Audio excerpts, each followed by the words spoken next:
Bueno chicos, bienvenidos a la serie número 6 de Química General. Mi nombre es Julieta Schiavo, soy también docente de la materia. En esta parte vamos a abordar los contenidos correspondientes a la serie de gases. Bueno, para repasar un poco, recordemos que conocemos y que ya charlamos sobre tres estados de agregación de un sistema material. Son los tres estados más conocidos por nosotros. En principio, el estado sólido, que se caracteriza por tener una forma y un volumen propio, y microscópicamente, si vemos a cada partícula en estado sólido, podemos decir que se encuentran a una distancia muy próxima unas de otras. En segundo lugar, tenemos al estado líquido, en el que las partículas ya se encuentran un poco más alejadas unas de otras, conservan un volumen propio, pero no tienen una forma propia, es decir, que adoptan la forma del recipiente que los contiene. Y por último, tenemos al estado gaseoso, en el que las partículas que se encuentran en este estado se encuentran a una mayor distancia unas de otras entre sí y no tienen ni forma ni volumen propio. Es decir, que también adoptan la forma del recipiente que los contiene.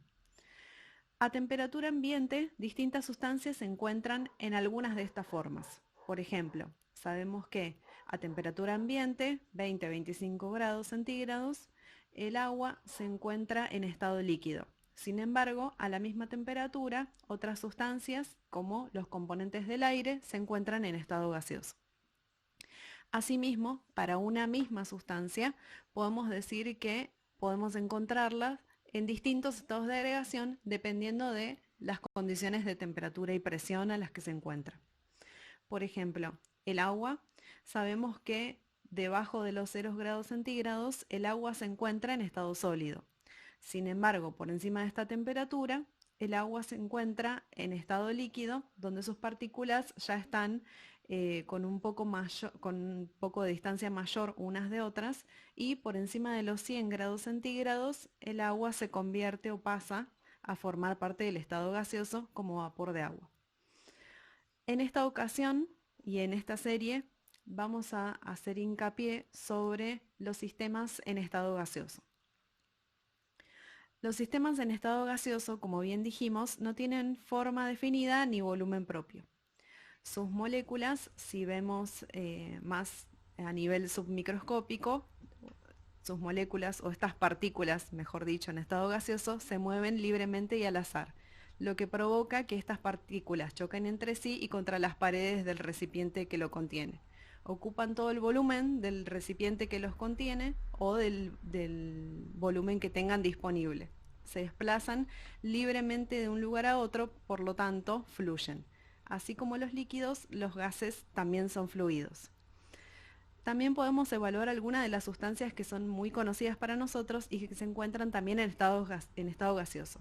Por ejemplo, el nitrógeno y el oxígeno, que son parte del aire y son esenciales para la vida. Otros, por ejemplo, como el metano y el butano, que son combustibles conocidos. El ozono, que es de vital importancia en el filtrado de la radiación UV. Y otro ejemplo podría ser el dióxido de carbono, que es uno de los gases de efecto invernadero. Para seguir caracterizando a los gases y poder analizarlos y estudiarlos con más detalle, podemos decir que los gases pueden comprimirse y expandirse. ¿A qué nos referimos con esto? Que un gas se comprima quiere decir que se disminuye su volumen, y que un gas se expanda quiere decir que podemos aumentar su volumen. Por ejemplo, comprimiendo o enfriando un gas, puede pasar al estado líquido como el gas licuado que podemos encontrar, por ejemplo, en las garrafas.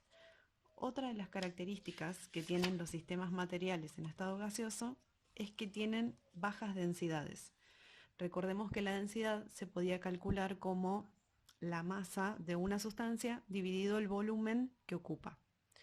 Entonces, si pensamos que tenemos una misma masa de esta sustancia, pensemos que están esta cantidad de partículas distribuidas en un volumen muy grande, ya que estas partículas están muy separadas entre sí. Por lo tanto, una misma masa sobre un volumen muy grande nos va a conducir a densidades muy bajas. Todos los gases responden a cambios de temperatura y presión. Por lo tanto, esto va a ser muy importante para permitirnos hacer un análisis de todas las partículas en estado gaseoso de manera similar. Bueno, para seguir caracterizando a los sistemas gaseosos, tenemos que hablar de las variables de estado. Es decir, así como pudimos caracterizar a un sistema gaseoso mediante su visión microscópica, como dijimos, son partículas que se mueven libremente y al azar, que chocan entre ellas y chocan contra las paredes del recipiente. También podemos hacer la caracterización de los sistemas en estado gaseoso a través de propiedades macroscópicas, que son las que podemos observar y también podemos medir. Estas propiedades macroscópicas a las que nos referimos son la presión, el volumen y la temperatura. Son variables que dependen solamente del estado del sistema y, como ya dijimos, se denominan variables de estado. Para describir el estado de una determinada cantidad de moles de un gas, es necesario conocer el volumen que ocupa a una presión y temperatura determinadas. Estas variables de estado se vinculan entre sí y, como ya pudieron haberse dado cuenta, vamos a simbolizar al volumen con la letra B corta, a la presión con la letra P mayúscula y a la temperatura con la letra T mayúscula.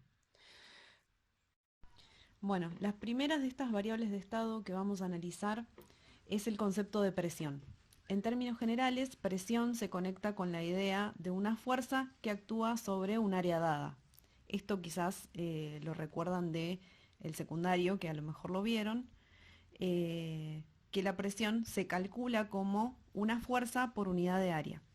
Los gases ejercen una presión sobre cualquier superficie con la que están en contacto. ¿Cómo lo hacen? A través de los choques contra las paredes de ese recipiente. Como ya sabemos, los gases son partículas que se mueven azarosamente, que chocan entre sí y también contra las paredes del recipiente, ejerciendo una cierta presión por unidad de área. El ejemplo clásico que podemos encontrar en las noticias diarias, por ejemplo, es el de la presión atmosférica. Como ya sabemos, la atmósfera está compuesta por diferentes moléculas y átomos en estado gaseoso. Estas partículas gaseosas que componen a la atmósfera también experimentan una fuerza que es la atracción gravitacional. La gravedad opera y hace que la atmósfera en su totalidad ejerza una presión sobre la superficie de la Tierra, generando así una presión atmosférica. Si analizamos la fórmula para obtener la presión, que se calcula como fuerza por unidad de área, en el sistema internacional obtenemos que la unidad directa sería la de Newton, ya que la fuerza se mide en Newton sobre metros cuadrados, que es el área, y esa unidad nos lleva a la unidad de pascales. También se utilizan otras unidades como el bar, que es una unidad emparentada que equivale a 10 a la 5 pascales. Obviamente, y quizás no está de más decirlo, la medición de la presión atmosférica depende de las condiciones atmosféricas, además de la altitud.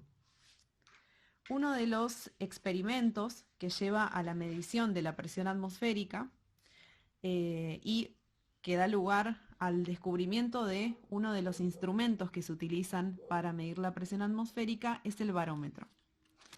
A principios del siglo XVII, un científico llamado Torricelli inventó este instrumento que llevó a la medición de la presión atmosférica. Este barómetro consiste en un tubo de vidrio de más de 760 milímetros de largo, cerrado en un extremo. Este tubo se llena por completo con mercurio, que es un metal que tiene la propiedad de ser líquido a temperatura ambiente, a diferencia de los demás metales a temperatura ambiente. Entonces, este tubo se llena por completo con mercurio y se invierte sobre un plato, una cuba, que contiene mercurio adicional. Se debe cuidar de que no entre aire al tubo. Parte del mercurio sale del tubo cuando éste se invierte, pero queda una columna de mercurio en él. Torricelli afirmó que la superficie de mercurio en el plato o en la cuba experimenta la fuerza o el peso completa de la atmósfera terrestre. Dado que no hay aire y por lo tanto no hay presión atmosférica arriba del mercurio en el tubo, porque está cubierto, el mercurio es empujado hacia arriba en el tubo hasta que la presión en la base del tubo, debido a la masa de la columna de mercurio, equilibra la presión atmosférica. Así la altura de la columna de mercurio es una medida de la presión de la atmósfera y obviamente, como ya habíamos dicho, cambia cuando cambia la presión atmosférica. Lo que se logró en este experimento es medir la presión atmosférica a través de la altura de esa columna de mercurio. En ciertas condiciones atmosféricas se llega a que esta medición equivale a 760 milímetros de mercurio y obviamente, bueno, como depende de las condiciones, puede variar alrededor de este número. Por lo tanto, llegamos a la equivalencia de que 760 milímetros de mercurio es la presión que ejerce la atmósfera en ciertas condiciones y va a ser equivalente a una atmósfera de presión, que es la unidad que nosotros más vamos a utilizar. Cabe destacar también que debido al nombre de este científico, a su apellido, 760 milímetros de mercurio equivalen a 760 torr. Son dos formas distintas de llamar a la misma unidad, por así decirlo. La siguiente variable de estado que vamos a analizar es el volumen. El volumen, como ya nos suena más conocido, es el espacio ocupado por una porción limitada de materia. Como un gas no tiene volumen propio, el volumen va a ser el del recipiente que lo contiene. En un recipiente de mayor volumen, las moléculas de gas están más dispersas, es decir, más alejadas entre sí unas de otras que en uno de menor volumen. Las unidades que vamos a utilizar para el volumen son las que ya conocemos, centímetros cúbicos, que es lo mismo que decir mililitros, o decímetros cúbicos, que es lo mismo que decir litros. En general, vamos a usar más decímetro cúbico y litro. Bueno, vamos a pasar a analizar la última variable de estado, que es la temperatura. La temperatura, así como lo dice formalmente su definición, es la medida del estado térmico de un sistema. Desde el punto de vista submicroscópico, está relacionada con el movimiento de las partículas gaseosas.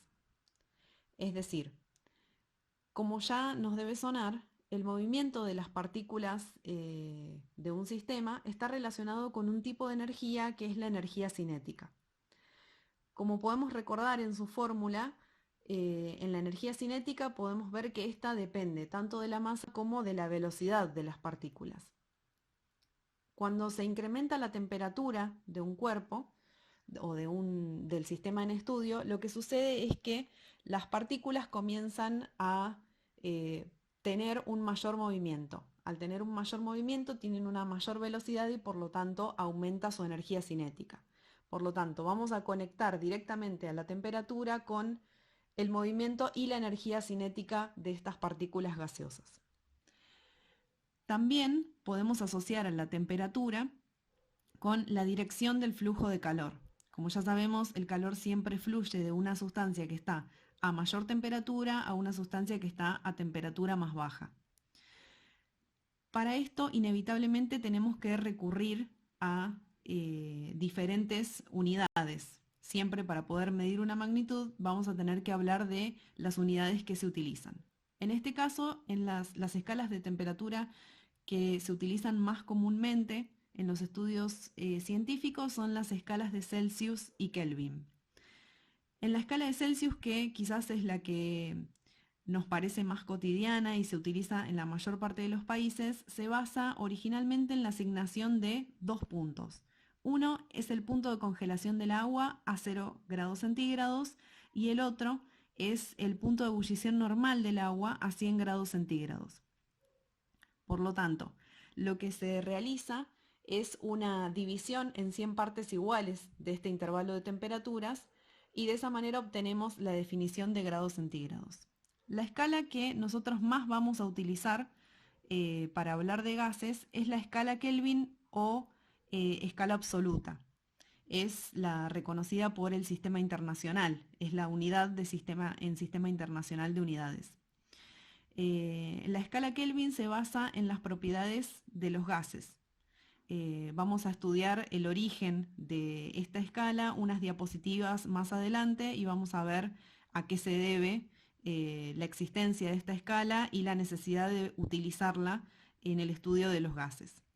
El cero de esta escala es la temperatura más baja que puede alcanzarse, y esto fue demostrado de manera teórica. Esta temperatura más baja que puede alcanzarse corresponde exactamente a menos 273,15 grados centígrados, a la cual vamos a llamar cero absoluto. Por lo tanto, la manera de hacer el pasaje entre una temperatura en escala Kelvin y una temperatura en escala de grados Celsius es, como les puse en la diapositiva, hacer una pequeña suma. Si 0 Kelvin corresponde a menos 273,15 grados centígrados, cada vez que tengamos que pasar una temperatura de grados Celsius a Kelvin, lo que vamos a tener que realizar es sumarle a la primera 273. Entonces, siempre que tengamos una temperatura en grados Celsius o grados centígrados, le sumamos 273 y de esa manera obtenemos la temperatura en Kelvin. Bueno, entonces vamos a hablar un poco de cómo nos ayudan estas variables macroscópicas para poder caracterizar el estado de un sistema en estado gaseoso. Para eso vamos a hablar de tres leyes empíricas de los gases. Empíricas recibe este nombre debido a que son leyes netamente experimentales, es decir, que llegan a conclusiones a través de distintos experimentos sobre muchos sistemas materiales gaseosos. La primera que vamos a nombrar es la ley de Boyle. Esta nos habla de la relación que existe entre dos de estas magnitudes que ya estuvimos charlando, que son la presión y el volumen. Es decir, en estos experimentos Boyle lo que hizo fue ir variando la presión, que en este caso se las muestran en este sistemita, en este GIF, como un aumento en la cantidad de pesas sobre el pistón, así se representa la presión, y según el aumento de la presión, el aumento de la cantidad de pesitas, lo que se observó es qué sucedía con el volumen. Para esto se dejaron constantes dos de las otras variables de estado que ya hemos mencionado, que son la temperatura y el número de moles. Por lo tanto, en este sistema dejamos de manera constante, invariable o fija a la temperatura, el termómetro está fijo en una temperatura, y la cantidad de partículas que están representadas por esas bolitas negras dentro del pistón siempre son las mismas en todo el experimento.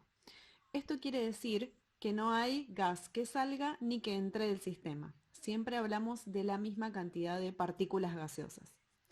Lo que se observa de manera experimental es que al aumentar la presión, lo que sucede es que el gas se comprime, es decir, que disminuye el volumen. Esta disminución del volumen con el aumento de la presión no sucede de cualquier manera, sino que sigue un comportamiento de función homográfica. Así como vemos en el GIF del gráfico, el volumen va decayendo con un aumento de presión siguiendo una función homográfica. Esto lo podemos representar a través de una ecuación, diciendo que la presión es igual a una constante dividido el volumen, o diciendo que la presión por el volumen es igual a una constante, y esto quiere decir que la presión y el volumen son inversamente proporcionales. Es decir, cuando la presión aumenta, el volumen disminuye y viceversa. Para poder facilitar las cosas, muchas veces recurrimos, más que a cualquier tipo de función, a las funciones lineales, es decir, a las rectas. Por lo tanto, podríamos observar esta ecuación de manera en que el volumen fuese el eje de las íes, la constante fuera la pendiente de esta recta y 1 sobre la presión, la x que va variando. Cabe destacar también que este tipo de gráficos, o sea, las equivalencias valen en viceversa, ¿no es cierto? Como dijimos hace unos segundos, si aumenta la presión, el volumen disminuye y viceversa. O sea, si aumenta el volumen, la presión disminuye. Por lo tanto, estos gráficos podrían realizarse de manera inversa.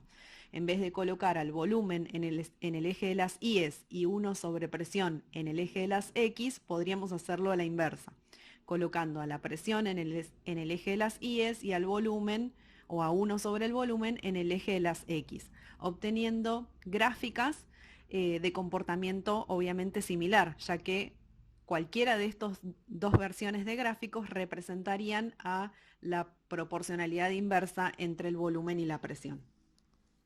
Por lo tanto, lo que concluye la ley de Boyle es que para una cantidad fija de gas, n moles, mantenida a una temperatura constante, el producto de la presión y el volumen que ocupa es constante. Esta K que estamos poniendo en la formulita, ¿sí? Que P por B es igual a K, es una K que representa a un número que es constante. ¿Sí? No está relacionado con la K de Kelvin que vimos en la diapositiva anterior. Es una K de una constante. Entonces, para representar la proporcionalidad inversa entre la presión y el volumen, podemos verlo de cualquiera de las dos formas. Fíjense que es exactamente la misma ecuación, pero con diferentes magnitudes despejadas. En un primer caso vemos la proporcionalidad inversa entre la presión y el volumen, escribiéndola como presión es igual a constante sobre volumen, y en el segundo caso como el producto entre la presión y el volumen igual a una constante. Ambas representan exactamente la misma proporcionalidad inversa. La segunda de las leyes que vamos a mencionar y desarrollar es la ley de Charles, donde se establece la relación que existe entre el volumen y la temperatura de un gas. En este caso vamos a analizar qué ocurre con el volumen de un gas cuando aumentamos la temperatura.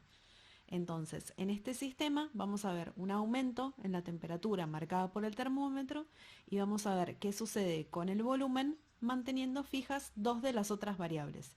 En este caso vamos a mantener fijas la cantidad de partículas, la cantidad de moles de gas dentro del pistón y también vamos a mantener constante la presión. En este gráfico se representa como una misma cantidad de pesitas en todo el experimento. Al calentar el sistema gaseoso, al aumentar su temperatura, el gas se expande, por lo tanto aumenta su volumen. Al aumentar la temperatura, vemos en el gráfico que el volumen aumenta de manera lineal. Esto se vio de manera experimental, por lo que podemos concluir que el volumen y la temperatura de un gas, manteniendo la presión y el número de moles constantes, son directamente proporcionales. El volumen y la temperatura son entonces dos magnitudes directamente proporcionales. De este mismo experimento podemos explicar lo que habíamos dicho anteriormente sobre la menor temperatura que puede alcanzarse en un sistema. Esa misma correspondía a menos 273,15 grados centígrados. Si observamos en este gráfico cómo cambia el volumen del gas con el cambio de temperatura, vemos que ocurre un aumento de manera lineal. Si nosotros extrapolamos esta línea recta hacia un volumen cero, que es el menor volumen que podríamos llegar a obtener, llegamos a la conclusión de que la menor temperatura que podría alcanzarse es menos 273 grados centígrados. ¿Por qué extrapolamos hacia un volumen cero? Esto se debe a que no podemos obtener experimentalmente un volumen negativo, por ejemplo. Por lo tanto, teóricamente, el menor volumen que podemos obtener es cero y en ese caso se correspondería con una temperatura de menos 273 grados centígrados al que la escala de Kelvin llamó cero absoluto. La última ley empírica de la que vamos a hablar es la ley de Avogadro. En este caso se va a establecer la relación entre el volumen y el número de partículas gaseosas, es decir, el número de moles de estas partículas en estado gaseoso.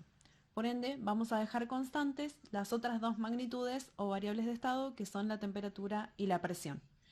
En este caso, esta ley es un poco más intuitiva, ya que al aumentar la cantidad de partículas gaseosas, es decir, al aumentar la cantidad de moles de partículas gaseosas, es bastante intuitivo pensar que va a aumentar el volumen que ocupan estas partículas en estado gaseoso, la cantidad de espacio que van a ocupar estas partículas. Por lo tanto, en esta experiencia se observa y se concluye que el volumen y el número de moles de partículas gaseosas son también directamente proporcionales. Es decir, si graficáramos entonces al volumen en función del número de moles, el número de partículas gaseosas, obtendríamos una recta o una función lineal. Por lo tanto, hasta ahora tenemos la ley de Boyle que relacionaba la presión con el volumen, donde se obtenía una relación inversamente proporcional, la ley de Charles, donde relacionábamos al volumen con la temperatura, dejando a la presión y el número de moles constantes, y por último tenemos a la ley de Avogadro, donde relacionamos el volumen y el número de moles de partículas gaseosas, donde también obtenemos una proporcionalidad directa. En todas estas ecuaciones que fuimos planteando para poder observar la proporcionalidad de las distintas magnitudes, utilizamos a esa constante de proporcionalidad representada con la letra K. En los tres casos, en el caso de las tres leyes, utilizamos K diferentes. Para diferenciarlas utilizamos una prima o una doble prima, que son esos apóstrofes o esas comillas por encima de la letra K, porque todas las constantes en cada ley son constantes diferentes. Nuevamente aclaro que esas K, K' y K2' no están relacionadas con la K de Kelvin. Son letras que utilizamos para poder representar a la constante de proporcionalidad en las tres leyes diferentes.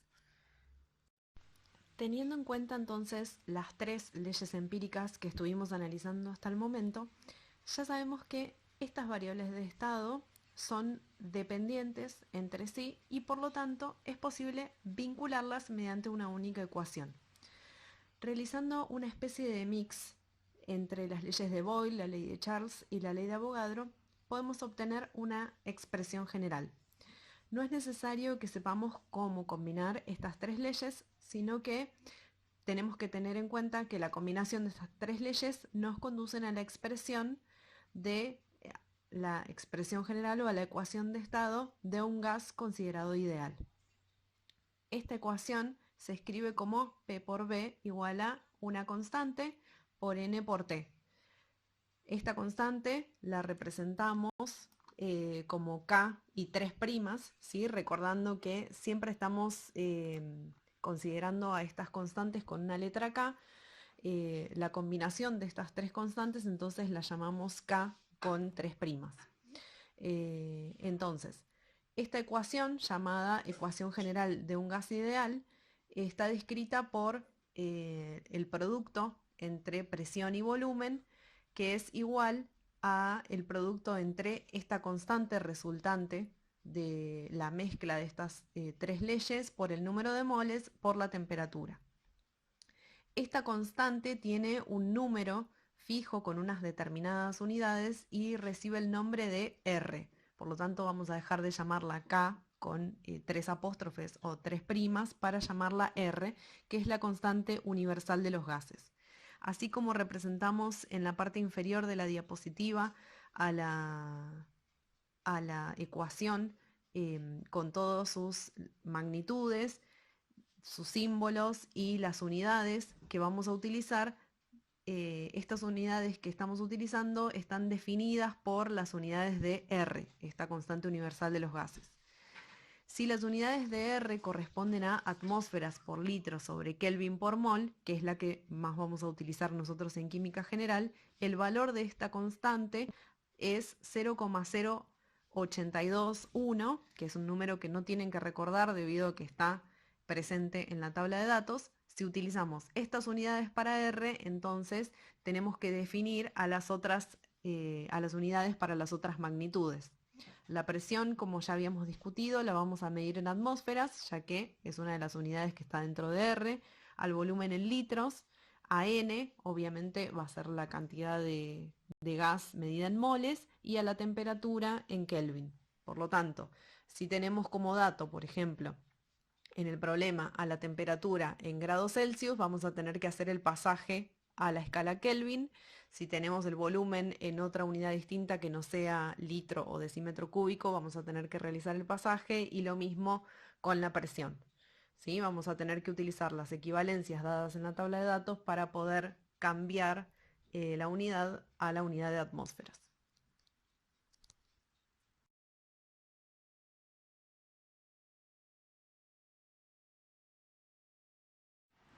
Bueno, lo que nos puede ayudar mucho también para la resolución de problemas es, obviamente, siempre tener en cuenta la ecuación general de los gases ideales, que es esta. Pero por otro lado, si despejamos R de esta ecuación, ¿sí? Entonces nos quedarían N por T, los tendría que pasar del otro lado dividiendo. Entonces me quedaría que R es igual a P por B sobre N por T. Entonces, R sabemos que es una constante y siempre vale lo mismo para todos los gases considerados ideales, ¿sí? Entonces, si yo tuviera, por ejemplo, dos situaciones distintas en un mismo gas, es decir, aumento la temperatura o aumento el volumen o la presión, ¿sí? Entonces, tendría estas dos situaciones.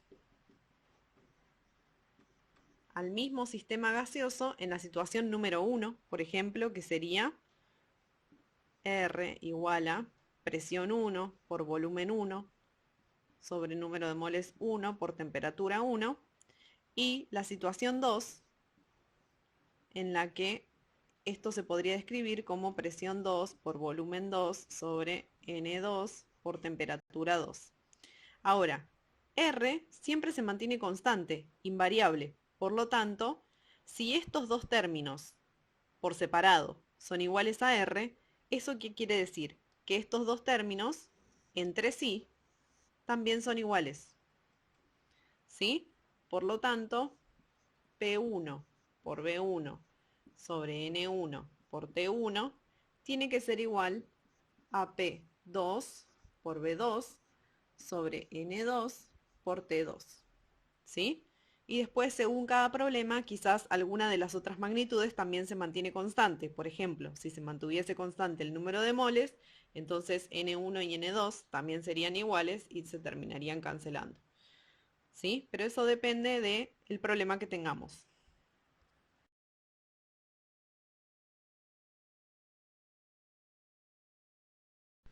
Hasta el momento habíamos discutido cuál iba a ser la evolución de un sistema gaseoso al poder cambiar alguna de sus variables de estado y manteniendo constantes otras. Es decir, qué iba a pasar con un sistema gaseoso al que se le cambiaba la presión y la temperatura, por ejemplo, o el volumen y la temperatura, manteniendo la cantidad de moles constantes, pero hasta el momento no habíamos planteado qué pasaría al momento de generar una mezcla de gases.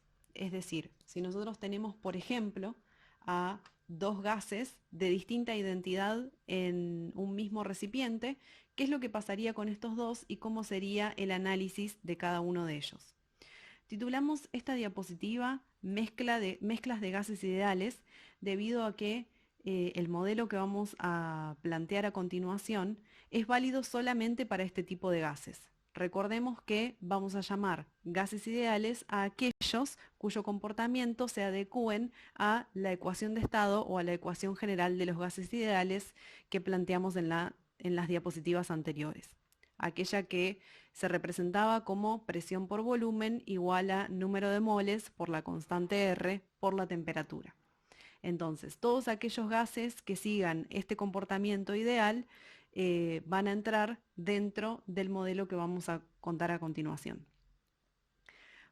Nuestro objetivo entonces es estudiar qué sucede con una mezcla de gases de distinta identidad que se encuentran también en distinta proporción, por ejemplo.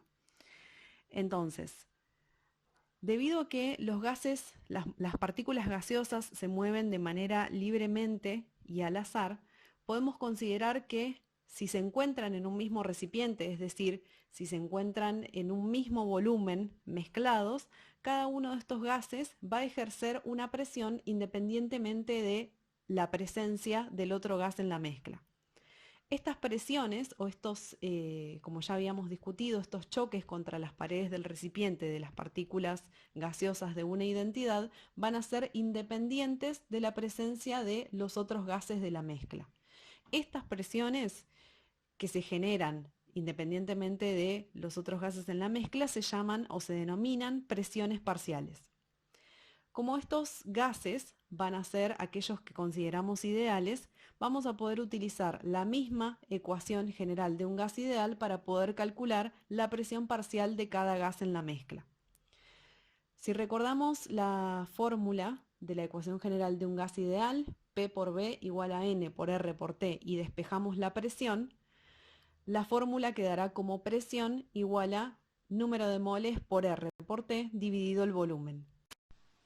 Si bien nuestra intención es calcular la presión parcial de cada gas, suponiendo que tenemos dos gases distintos en la mezcla, la presión parcial del gas A va a ser calculada como el número de moles del gas A por R por T sobre el volumen. Y análogamente, la presión parcial del gas B será igual al número de moles del gas B por R por T sobre el volumen. Notemos que la presión parcial de cada uno de estos gases, lo que va variando es N. Es decir, en general, Na y Nb podrían ser diferentes. Sin embargo, R se va a mantener constante, ya que es justamente la constante de los gases ideales. Por otra parte, si ambos gases están en el mismo recipiente, la temperatura y el volumen van a ser iguales para ambos, pues las condiciones son las mismas para todos los gases en la mezcla. Debido a que ya sabemos cómo tratar a cada componente dentro de una mezcla de gases ideales, es decir, sabemos calcular su presión parcial, lo que podemos empezar a pensar es qué sucede de manera experimental. Nosotros experimentalmente en una mezcla de gases podemos medir una presión del sistema con, por ejemplo, un manómetro. De esta manera nosotros medimos la presión total del sistema, pero no tenemos forma de medir la presión de cada gas por separado, es decir, sus presiones parciales. Por lo tanto, vamos a recurrir a la ley de Dalton, que dice que la presión total ejercida por la mezcla gaseosa va a ser igual a la suma de las presiones parciales de los gases en la mezcla. Esa es la ley de Dalton que nosotros vamos a utilizar para poder analizar a todo un sistema donde existen más de un componente en la mezcla gaseosa. Entonces, ya habíamos dicho que en una mezcla de gases podemos pensar que por un segundo tenemos a uno solo de los gases, por ejemplo, en ese mismo recipiente, ya que se mueven estas partículas gaseosas independientemente de la presencia de los demás. Por lo tanto, podemos calcular la presión parcial que ejercía ese gas como si estuviese solo en el mismo recipiente y con el mismo volumen. Es como si no estuviésemos mirando por un segundo a los otros gases que componen la mezcla. Lo mismo podríamos hacer con el gas B, mirarlo solo como si no estuviesen los otros componentes de la mezcla, y lo mismo con el gas C. Entonces, de esa manera, lo que podemos hacer es individualizar a cada uno de los gases como si estuviera solo en el recipiente. Eso es lo que hicimos en la diapositiva anterior y de esa manera podíamos calcular las presiones parciales de cada uno de los gases en esta mezcla.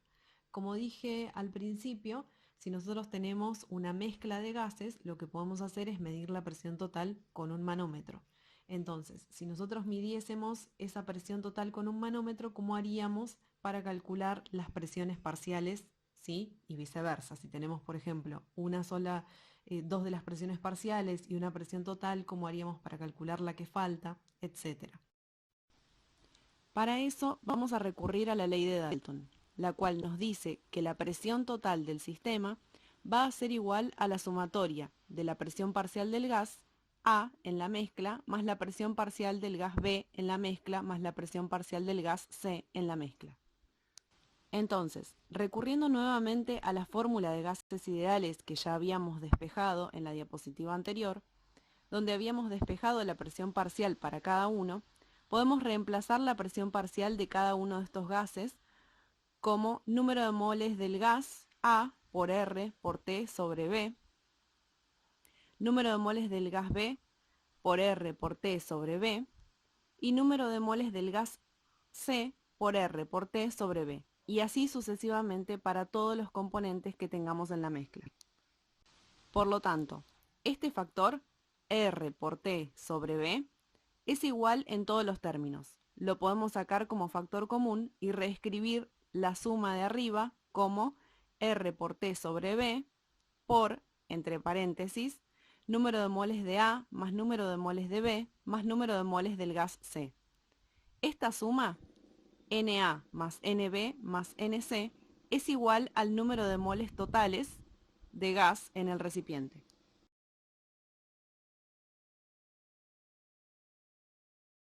Bueno, a modo de repaso me gustaría que hiciéramos un recuento de todas las ecuaciones que tenemos a partir de la ley de Dalton.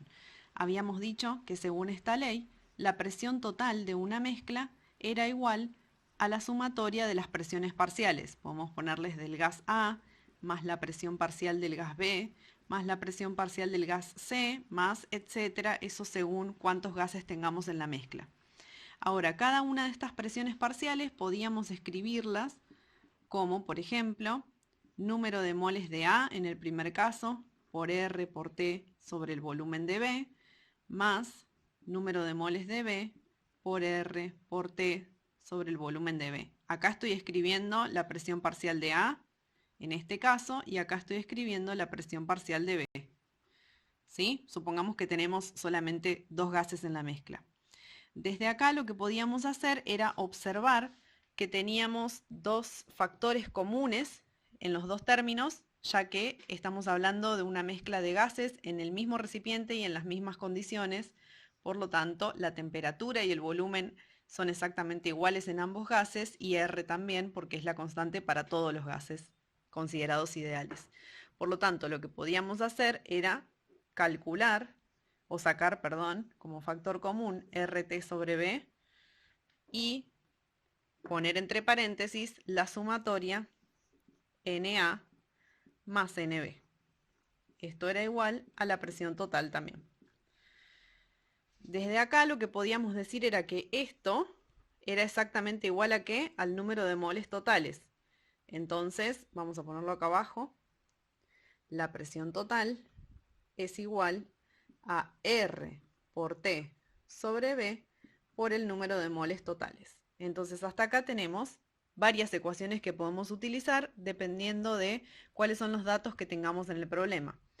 Esta es una de las ecuaciones, esta es otra, esta es otra, esta es otra. Eso depende de qué datos tengamos en el problema. La fracción molar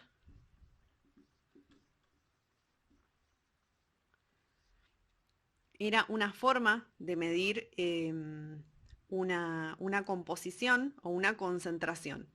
Entonces, si nosotros queremos calcular la fracción molar de un gas, I, porque podría ser cualquiera en la mezcla de gases, esto lo vamos a calcular como el número de moles de ese gas I en la mezcla sobre el número de moles totales. ¿Sí? Si queremos calcular la fracción molar del gas A en la mezcla, entonces va a ser el número de moles de A sobre el número de moles totales. El número de moles totales era lo mismo que antes, ¿no? La suma de los números de moles de cada componente de la mezcla. Entonces, si nosotros escribimos, por ejemplo, la ecuación, ¿sí? Para calcular la presión parcial de un gas, A, por ejemplo. Si yo quiero calcular la presión parcial de A, como ya habíamos dicho anteriormente, esto se calcula como el número de moles de A por R por T sobre el volumen. ¿Sí? Ahora, supongamos que a mí se me ocurre en este momento, ¿sí? Porque quiero llegar a algo en particular, dividir de los dos lados del igual por este valor, que es número de moles totales. Ahí. ¿Sí? Si yo divido de los dos lados de la igualdad por el mismo número, entonces voy a seguir manteniendo la igualdad. ¿Sí? Yo podría dividir de este lado por 2 y de este lado por 2 y la igualdad se sigue manteniendo. Puedo dividir de este lado por 1.000.000 y de este lado por 1.000.000 y la igualdad se sigue manteniendo.